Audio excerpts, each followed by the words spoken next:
Music Room Radio, con un espacio para la cultura.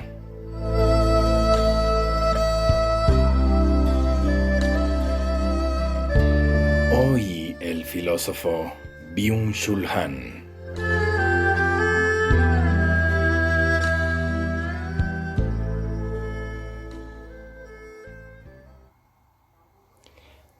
Byung-Chul Han nació en Seúl, Corea del Sur, en 1959.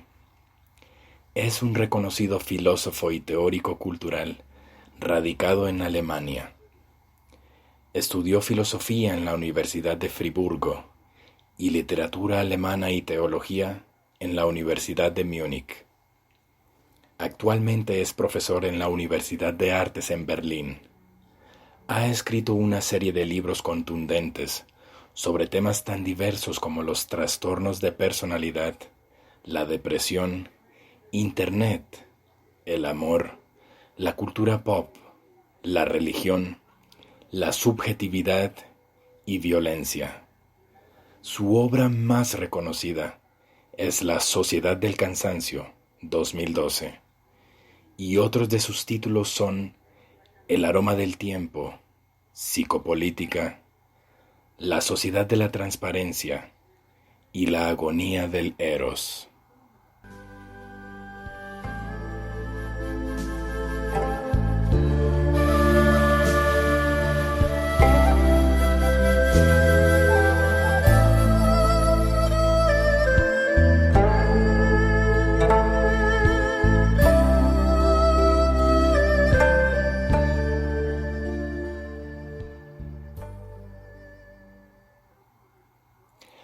La expulsión de lo distinto.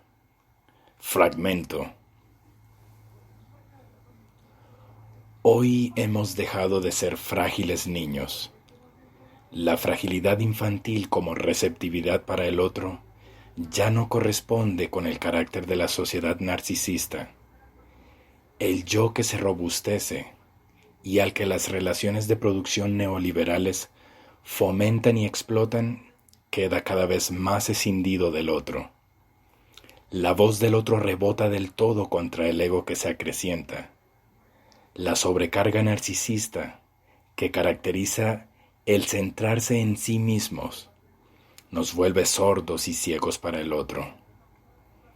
En el ruido digital de lo igual, hemos dejado de percibir la voz del otro, es decir, nos hemos vuelto resistentes a la voz y a la mirada. Para Kafka, la voz y la mirada son además signos del cuerpo. Una comunicación sin estos signos corporales no es más que un trato con espíritus.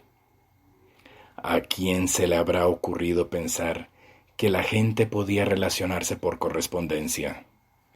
Se puede pensar en una persona lejana y se puede tocar a una persona cercana. Todo lo demás supera las fuerzas humanas. Los besos escritos no llegan a su destino, sino que los espectros se los beben por el camino. Los medios de comunicación digital son mucho más incorpóreos que las cartas. La caligrafía es todavía un signo corporal. Todos los alfabetos digitales se parecen. Los medios digitales lijan lo que el otro tiene de contrario. Nos privan realmente de la capacidad de pensar en el hombre que está lejos y de tocar a un hombre que está cerca. Reemplazan la proximidad y la lejanía por la falta de distancia. Roland Barthes designa aspereza de la voz o el grano de la voz, aquella dimensión corpórea de la voz que es reacia a toda forma de representación, tanto de la noción como del significado. Aunque este profundo nivel corpóreo de la voz no significa nada, a él se debe una voluptuosidad. Algo se muestra en él, manifiesta y testarudamente. Es eso lo único que se oye, que está por encima o por debajo del sentido de las palabras. algo que es de manera directa el cuerpo del cantor, que un mismo movimiento trae hasta nuestros oídos desde el fondo de sus cavernas, sus músculos, mucosas y cartílagos, como si una misma piel tapizara la carne interior del ejecutante y la música que canta. Barthes distingue entre el fenocanto y el genocanto. El grano de la voz es inherente al genocanto, en el que lo que importa no es el significado ni lo significado, sino la voluptuosidad de sus sonidos significantes. El placer no tiene mucho que ver con el significado. Se comunica corporalmente. El genocanto, que se refiere al cuerpo, es erótico y seduce. Por el contrario, el fenocanto carece de fuerza de seducción. Se consagra a la estructura, a las leyes, a la comunicación, a la exposición y a la expresión. Lo que aquí acompaña al canto es el alma, y no el cuerpo.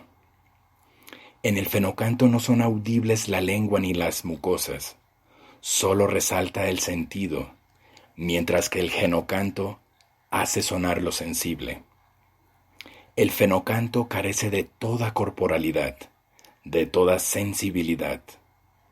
En el genocanto se trata de dar una pátina a las consonantes, de las que pensamos con demasiada facilidad que forman la armadura del francés, y es habitual recomendar que se articulen, se destaquen y se enfaticen para favorecer la claridad del sentido.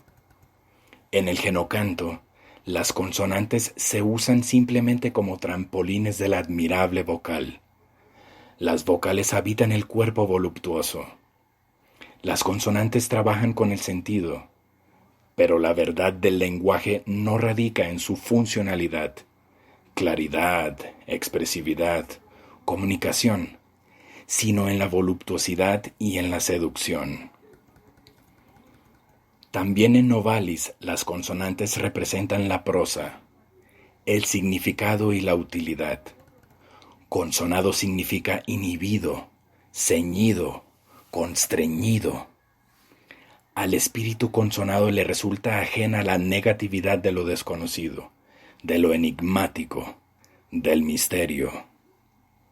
Las vocales, por el contrario, son seductoras, poéticas, románticas. Las consonantes no permiten deambular por la lejanía. La filosofía lejana suena como poesía, porque toda llamada lanzada a la lejanía se vuelve vocal. Hoy vivimos una época consonada. La comunicación digital es una comunicación consonada. Carece de misterio, de enigma y de poesía. Elimina la lejanía a favor de la contigüidad y la falta de distancia. Esas escisiones en el aparato psíquico que se producen por los efectos de las prohibiciones y las represiones hacen que surjan voces. Así es como Daniel Paul Schreber, el autor de Memorias de un enfermo de los nervios, siente que unas voces lo persiguen. Suenan procedentes de un lugar totalmente distinto. Schreber habla de unas voces que venían de otra parte y que sugerían un origen sobrenatural. Las voces que le hablan incesantemente se atribuyen a Dios. Así pues, sigue siendo para mí una verdad irrefutable que Dios se me revelaba de nuevo a diario y a cada hora mediante voces y milagros. Schreber se procura un gramófono, cajas de música y armónicas, para ensordecer en ciertas ocasiones esa cháchara de voces tan difícil de soportar y conseguir así tranquilidad, al menos provisionalmente. La voz es algo que regresa del otro mundo, una reaparecida. Lo que fue excluido y reprimido regresa como voz. La negatividad de la negación y la represión es constitutiva de la voz. En la voz regresa el contenido psíquico reprimido. En una sociedad en la que la negatividad de la represión y la negación dejan paso cada vez más a la permisividad y a la afirmación, cada vez se oirán menos voces. A cambio, crece el ruido de lo igual. La voz representa a menudo una instancia superior, una trascendencia. Suena desde arriba, desde lo totalmente distinto. Ese es el motivo por el cual la moral se sirve a menudo de la metáfora de la voz. Además, a la voz se le es inherente una exterioridad. La voz del mandato moral viene de la exterioridad interior. Ya aquella voz admonitoria que, en cuanto a instancia moral, parece ser que Sócrates oía a menudo, viene de un demonio, de un otro siniestro.